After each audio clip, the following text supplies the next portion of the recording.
I don't know if this has ever happened to you, but the other day I was thinking about a situation that we as a family are facing, and I just became filled with fear.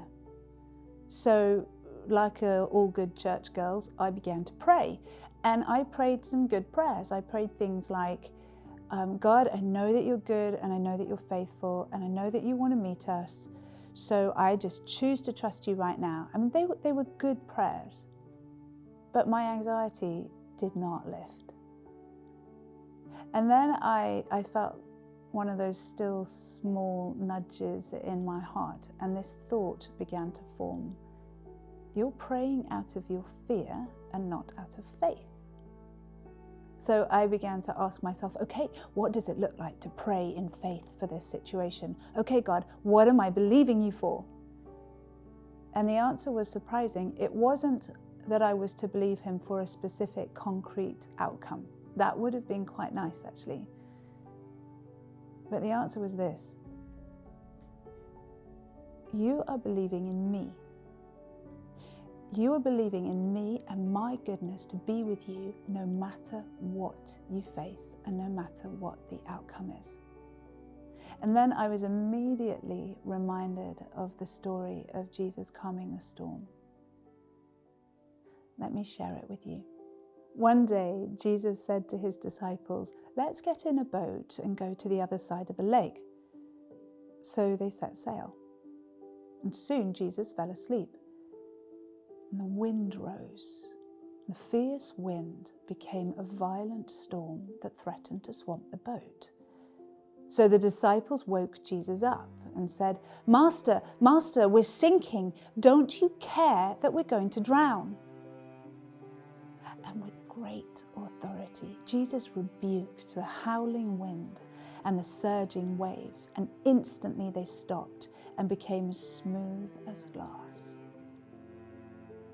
Then he turned to his disciples and said, "Why were you fearful? Have you lost your faith in me?" Shocked and shaken, the disciples said with amazement to one another, "Who is this man who has authority over wind and waves that they obey him?" Why do you think Jesus asked that question? Why are you fearful? I mean, the disciples were facing a real life danger. I mean, they knew they could die. They had every right to be afraid.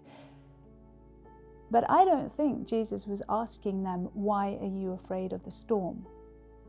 Or "Why are you afraid even to die?" I think he was asking them, "Why are you afraid of the storm when I am here?" You see, they'd forgotten that he was with them. Even if he was asleep, he was with them. They had forgotten. In fact, they hadn't even realized that he who has healed lepers, opened the eyes of the blind, fed thousands, set the tormented free, he also has authority over storms. And so they were fearful, and they woke him up. And Jesus took the opportunity to teach them the beautiful truth that wherever he is the safest place to be. Lord, would you show us? Would you teach me? Where in my life, where in our lives have we forgotten? Where in our lives have we lost our faith in you? And would you fix our eyes back on you and off the problems? Amen.